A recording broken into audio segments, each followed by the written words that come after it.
تو ناظرین، بریکیز نیوز کہ بابر اعظم نے وائٹ بال کپتانی سے ریزائن دے دی اور وائٹ بال کپتانی سے اب آپ کو بابر اعظم وائٹ بال کپتانی کرتے ہوئے نظر نہیں آئیں گے۔ تو یہ ایک بڑی بریکیز نیوز ہے۔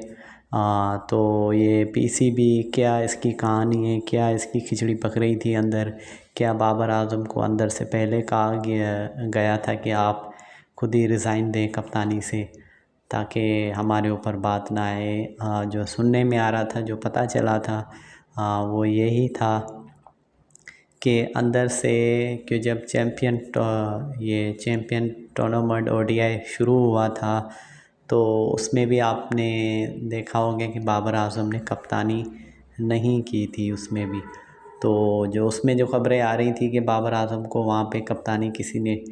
نہیں آفر کی یا کسی نے کپتان نہیں بنایا وہاں پہ، تو بالکل بھی ایسا بالکل بھی نہیں ہے۔ جو اندر کی خبریں آ رہی ہیں وہ یہی ہیں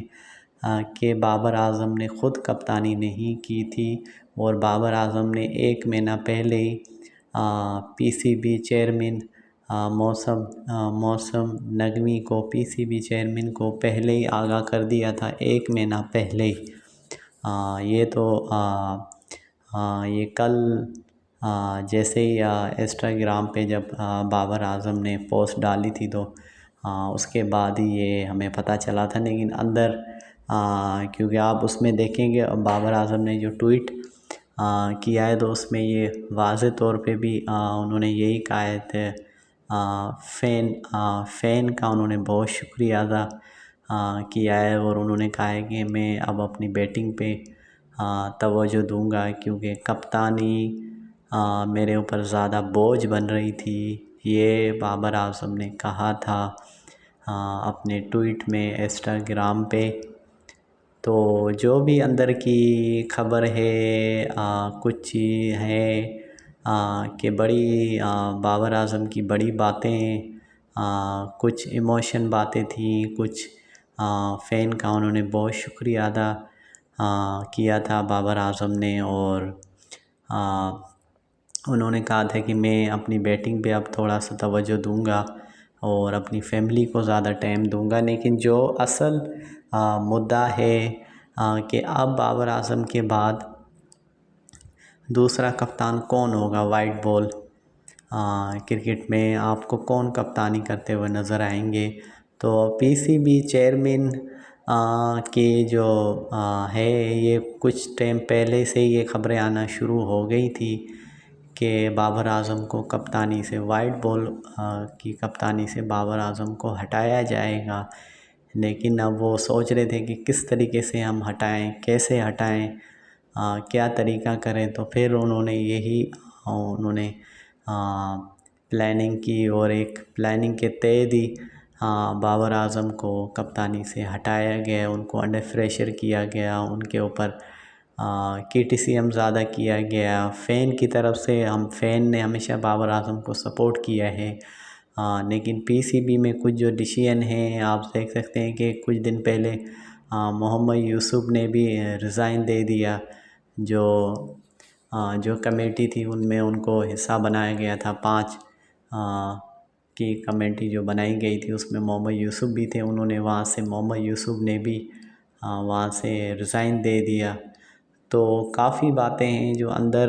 کی باتیں ایسی ہیں کہ اس کی وجہ سے پورا بیڑا غرق ہو گیا ہے پاکستانی کرکٹ کا۔ اب سوال یہ اٹھتا ہے کہ بابر اعظم کے بعد اب آپ کو کپتانی کون کرتے ہوئے نظر آئیں گے۔ تو زیادہ تر 2 ہی نام ہیں کیونکہ ان کے علاوہ اور کوئی کپتان آپ کو نظر نہیں آ رہا ہے۔ شاہین آفریدی وہ کپتانی نہیں کریں گے اور شاداب خان آپ کو کپتانی کرتے ہوئے نظر آ سکتے ہیں۔ محمد رضوان کا سب سے پہلے نمبر پہ نام ہے، وہ آپ کو کپتانی کرتے ہوئے نظر آئیں گے، لیکن بابر اعظم کے لیے بیسٹ آف لک ہے اور بابر اعظم نے ہمارا دل جیت لیا اور بابر اعظم نے فین کا بہت شکریہ ادا کیا ہے بابر اعظم نے۔ اور جتنی بھی بابر اعظم کی کپتانی میں ان کا جتنا بھی ٹائم گزرا ہے اور جتنی بھی انہوں نے کپتانی میں میچز اپنے کھیلے، انہوں نے کافی ان کا سفر یہ کافی 3 سے 4 سال تک چلتا رہا ان کا. لیکن اب آپ کو Babar Azam as a player کھیلتے ہوئے آپ کو وائٹ بال میں اور ٹیسٹ میں آپ کو نظر آئیں گے، لیکن کپتانی کرتے ہوئے بابر اعظم آپ کو نہیں نظر آئیں گے. اور اس طریقے سے بابر اعظم نے وائٹ بال کپتانی سے اپنے آپ کو خیر باد کہہ دیا. اور اس کے بعد پی سی بی، اب سوال یہی بار بار بس آڈینس اور دوستوں سب کے دماغ میں یہی سوال آتے ہیں کہ اس کے بعد اب کپتانی کون کرے گا. تو 2 ہی نام ہیں، محمد رضوان